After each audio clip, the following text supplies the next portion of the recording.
She just opened the conference. She was on the main stage at the Zeiterion, and she did a sound journey for the people in the audience.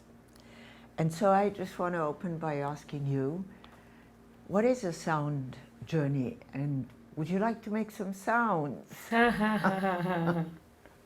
Okay, well, sound journey is really about acknowledging that before everything comes into the visible, it's in the invisible, it's in the vibratory state. And so when we release our emotions and we move through sound, we can shift our energies and shift our spiritual states of being. And so we took the audience in a journey through the Black experience in sound. We recently lost a young person, was murdered by the police outside of my house a couple months ago. So we had his picture up there with Emmett Till, kind of showing the cycles of the fact that, you know, we're still being targeted, and no matter how much people are trying to destroy us, we're still here. We're still bringing you sound healing, as we've been doing since the beginning of time. And yeah, so that's what we showed and what we talked about. And we did songs that talked about the lynchings. We did also a song that talked about, it was called Black Brother, and elevated the status of Black people. So it was beautiful. And then afterwards, the audience, they made sounds with us, and for a while, and danced, and it was beautiful. I often say there's a revolution going on, and they call it crime. Does that evoke anything for you?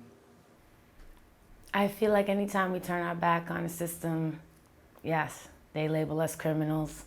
They got more than half of our eligible young men locked up right now for trying to survive, for trying to make change, for trying to live. I think we're getting, what comes to me when you say that is, I'm really looking forward to coming out of survival mode, and I thank all my ancestors for surviving in this country and the system as long as they can.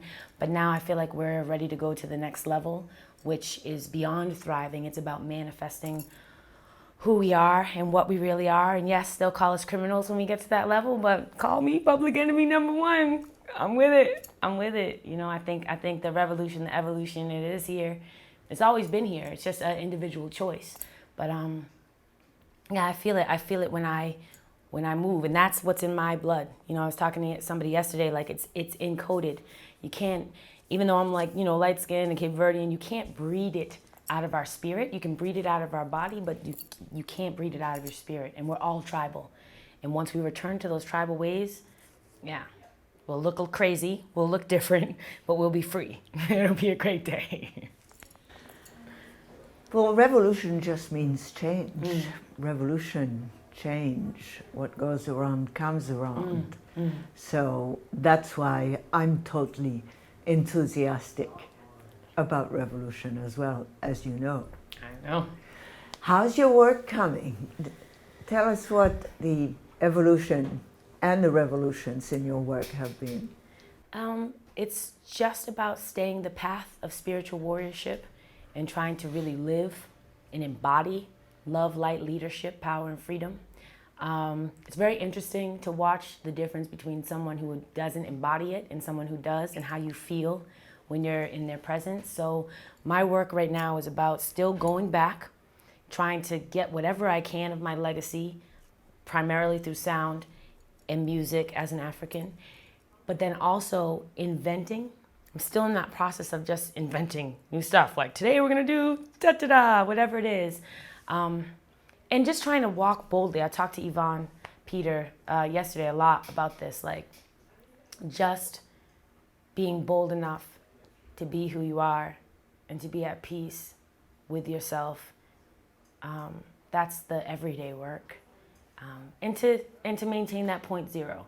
There's a lot of subtle racism, subtle sexism, subtle craziness, subtle insanity, subtle evil, like all the time, just at meetings. You know, these meetings when you go and you're like, whoa, and you feel it, and just trying to not get caught up in the dumb stuff and maintain. So I just really feel like if I can be it, that's my only job, is to be it. And what is it? Beauty. To be a beautiful human being. I think if I can do that, the rest will fall into place. I'm hoping. You are. You Mission are. accomplished. Now what? No, but that's what I hope. Yeah. It's a very good way to celebrate the life force. Yeah. Is to just be the life force. So, yeah. Well, talk to us about power. Power, people organizing for wealth and ecological restoration. We are really shifting and really claiming what we have always been. Sometimes people get confused about what we do because we do so much energy efficiency and weatherization, but we've been able to really rebrand in the true essence of what we are, which is an urban leadership incubator that's working on developing whole systems. So we've gotten back to our roots, and we'll do sound prayer like we did upstairs in the office, and we're about shifting our own internal changes so that we can spread that change out. And opened up our offices now to anybody in the community that has an idea but doesn't have an office space, doesn't have a mailing address, a computer, and those people can come and run their programs out of our office. So the latest we have is ASAP, All Scholastic Athletic Program, which is a young man who lives in the neighborhood who thinks that it's important for young children to balance scholarliness with athleticism and health and wellness. And so he's developing a program out of that. And then we also have Eco Quality Products and Services, which is a for-profit business that we're starting up to hopefully not have to ask anybody else for money. We'll just have our own business and we'll fund the things we want to do in the world. So, and we're teaching around the country. I missed the first part because I was in Orlando representing Power, talking about intergenerational leadership development partnerships and what that looks like. So we're growing. We're growing. We kind of had to grow small so that we can come back out. So that's what's happening with Power. You can still get your home weatherized through us, but we're just looking at what's the next level of our work. How do we become warriors, spiritual warriors? I have a last question for you, and it's something that we talked about yesterday with Yvonne Peter. How do you heal the pain of exclusion, which everyone is feeling? Well, the way that I do it is I encourage people to go within. So yesterday, this woman's at my house, and she says to me, I'm looking for spiritual guidance, and she pulls out her journal, and she says, and yours is the first name that I wrote down. Look, here, see. And I was like, okay, the only spiritual guidance I can give you is to go within. I oftentimes feel excluded for various reasons, various aspects, dimensions of my being that people don't like or whatever.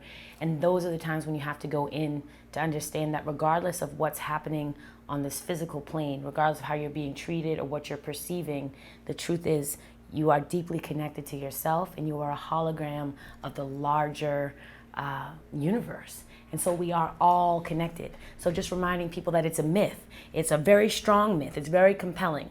It's very compelling to feel separate. It's super what most of society is invested in, but it is not true. And once you either get silent, which I still recommend the 3 days of silence per month for people. Once you sound, once you fast, once you use any of these tools, you'll go in and you'll remember that all is one, and not in some all is one, like, I'm not saying it from a place of, I read that somewhere. I'm saying it because I've actually felt it. And I felt it in here. There's nothing going on outside of yourself that's even worth really paying any attention to if you want to know the truth. It's all, the whole beauty of life is right here. So that's what I try to share with people and try to remember, as I'm stuck in something petty or stupid and then I go, wait a minute. Like I have to startle myself, like Shakti, it's me. This is the story.